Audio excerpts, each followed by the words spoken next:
हमारे मजलिस इत्तेहाद मुस्लिमीन के पदाधिकारी है, ऑफिस बेरर्स है, उन सबको यहाँ पर बुलाया गया था और एक रिव्यू लिया गया है कि कौन कौन से डिस्ट्रिक्ट के अंदर कहाँ पे कैसी पोजीशन है, आने वाले विधानसभा इलेक्शन को देखते हुए कहाँ कहाँ पर मजलिस इलेक्शन लड़ सकती है, कौन कैंडिडेट हो सकते हैं। इन बातों के ऊपर चर्चा की गई है। बहुत पॉजिटिव रहा है और जो लोगों का एंथुसियाज्म, जो लोगों का जोश है, यकीनन जोश बरकरार है। लोगों के अंदर इस बात को लेकर नाराजगी है कि विधान परिषद के इलेक्शन के अंदर जिस तरीके से सो कॉल्ड सेक्युलर पार्टीज का जो रवैया रहा है विधान परिषद के अंदर भी और लोकसभा के इलेक्शन के अंदर भी, हमने हमेशा से ये मांग की थी कि हमारा रिप्रेजेंटेशन होना चाहिए पार्लियामेंट के अंदर भी और असेंबली के अंदर भी। तो अगर आपको टिकट ही नहीं दिया जा रहा है तो आप सोचिएगा कि आपका इस्तेमाल सिर्फ है तो वोट बैंक के तहत किया जा रहा है, आप वोट देते रहो और वही चीज बाज़ाब्ता अच्छी तरह से जानते हुए कि लोकसभा के अंदर ये जो secular party, so called secular parties को जो वोट मिला है उसके अंदर मुसलमानों का, दलितों का कितना बड़ा कंट्रीब्यूशन रहा है, इसके बावजूद भी उनका एहसान चुकाने के लिए विधान परिषद के मौके के ऊपर एक भी कैंडिडेट खड़ा नहीं किया। और आज तकरीबन 40 साल के बाद ऐसी सिचुएशन आ गई है कि मुस्लिम मुक्त विधान परिषद महाराष्ट्र की हो गई है। तो ऐसे हालात के अंदर मजलिस पूरे महाराष्ट्र का रिव्यू है। बैरिस्टर असदुद्दीन अवैसी साहब आए हैं, हमारे हैदराबाद के एमएलए बलाला साहब आए हैं और सभी डिस्ट्रिक्ट के जितने भी ऑफिस बेरर्स हैं उनके साथ चर्चा हुई है और बहुत जल्द इसके ताल्लुक से फैसले लिए जाएंगे।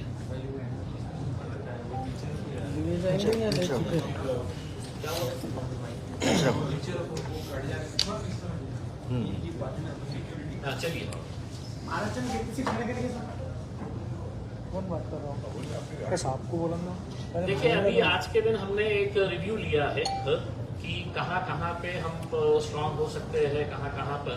तो नंबर्स तो मैं नहीं बता सकूंगा, लेकिन यकीनन हम काफी अच्छी जगहों के ऊपर इलेक्शन लड़ेंगे और बहुत मजबूती के साथ लड़ेंगे। बोलिए। एकटे लढणार की कोणाला सोबत घेणार? देखिए, आज की पोजीशन के अंदर तो हम अकेले हैं। अगर कहीं पर कोई अलायंस की अगर बात होती है, कहीं से कुछ चर्चा शुरू होती है तो उसको पार्टी के अध्यक्ष असदुद्दीन अवैसी साहब के साथ चर्चा करके उसके ताल्लुक से डिसीजन लिया जाएगा। लेकिन आज की पोजीशन के अंदर ऐसा किसी के साथ कोई बातचीत चालू नहीं है। कुछ दिन पहले मनोज जरांगे जी ने कहा था कि महाराष्ट्र में मुस्लिम, दलित और बाकी जो पिछड़े वर्ग है उनको साथ लेकर महाराष्ट्र के आने वाले चुनाव वो लड़ने वाले हैं। तो एमआईएम इसके बारे में क्या सोचती है, क्या सोच है मनोज जरांगे जी के इस पर्याय के बारे में? वैसे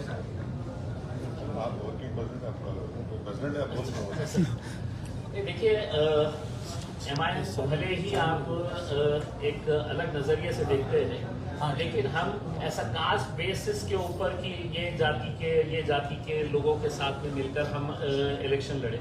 हमारे पास आज के दिन है तो अलग अलग जाति, धर्म और मजहब के लोग जो है वो एमआईएम के साथ जुड़ रहे हैं। तो जरांगे पाटिल साहब ने जो कहा है, आने वाले वक्त के अंदर पॉलिटिकल सिचुएशन सिनेरियो क्या होने वाला है ये देखने को मिलेगा। हर रोज कुछ ना कुछ महाराष्ट्र के अंदर पॉलिटिकल डेवलपमेंट हो रहा है। आज जो एक पार्टी के अंदर है वो रात होए तक दूसरी पार्टी में चले जाता है, सुबह होए तक तीसरी पार्टी में चले जाता है। तो अगले कुछ दिनों के अंदर बहुत कुछ बदलाव आने वाला है। उसके बाद डिसीजन लिया जाएगा अगर किसी को साथ में लेकर चलना है।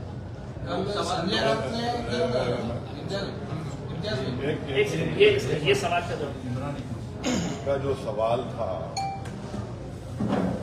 ऐसा है ना कि मैं हमारे जरांगे साहब की बड़ी इज्जत करता हूं और मैं उनको मुबारकबाद भी देता हूं कि उनके इस आंदोलन की वजह से 8 मराठा एमपीज कामयाब हुए मराठवाड़ा में और महाराष्ट्र में एक भी मुसलमान एमपी नहीं। महाराष्ट्र में ओबीसी समाज के एमपी जीत कर आए, मगर एक भी मुसलमान एमपी नहीं जीता। तो ये भारत की जो हमारी जमहूरियत है, हम ये दावा करते कि हमारी जमहूरियत, हमारी लोकशाही जो है वो एक रिप्रेजेंटेटिव फॉर्म ऑफ डेमोक्रेसी है। अब रिप्रेजेंटेटिव फॉर्म ऑफ डेमोक्रेसी में आपका हर समाज का एमपी जीतकर जाता है महाराष्ट्र से, और एक समाज का कोई एमपी नहीं जीतता है तो मुसलमान समाज का है।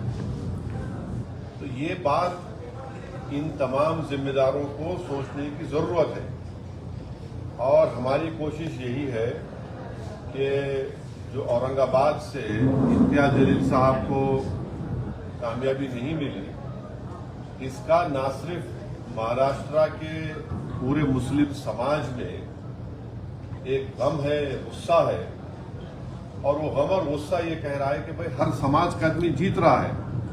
हमारा एक एमपी था मुस्लिम समाज का, उसको हराने के लिए सब मिलकर उसको हरा दिए। तो ये सच्चाई है, और भारत की पार्लियामेंट में आज पहली मर्तबा ऐसा हुआ है कि अपर कास्ट और backward OBC, other backward class का रिप्रेजेंटेशन बराबर हो चुका है भारत की पार्लियामेंट में। और किसी समाज का अगर पॉलिटिकल रिप्रेजेंटेशन सिर्फ 4% है, 14% आबादी भारत में मुसलमानों की है, और सिर्फ 4% एमपी जीत कर आ रहे हैं। तो ये आखिर ये मुसलमानों से उनको वोट डालने के लिए क्यों पीछे हट रहे? मुसलमान तो झोली भर भर कर वोट डाला ना सबको। हम सब जब डाल रहे हैं वोट, तो हमको क्यों नहीं वोट डालते?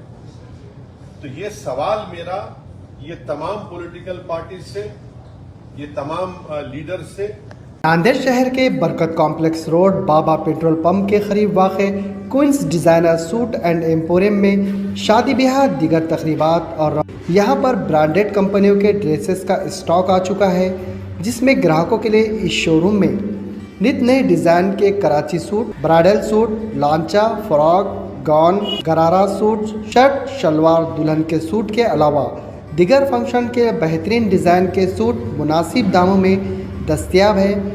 वाज़ेह हो कि दुबई, मुंबई, हैदराबाद जैसे कपड़े अब नांदेड़ शहर के Queens designer suits and emporium एक ही छत के नीचे दस्तयाब है। Queens designer suit and emporium के प्रोपराइटर मोहम्मद आमिर ने अवामुन्नास से अपील की है कि वो नित नए स्टॉक के माल की ख़रीदारी करने के लिए इनके शोरूम पर एक मरतबा ज़रूर तशरीफ़ लाए। हमारा पता है बाबा पेट्रोल पंप नज़द बरकत कॉम्प्लेक्स रोड, नांदेड़।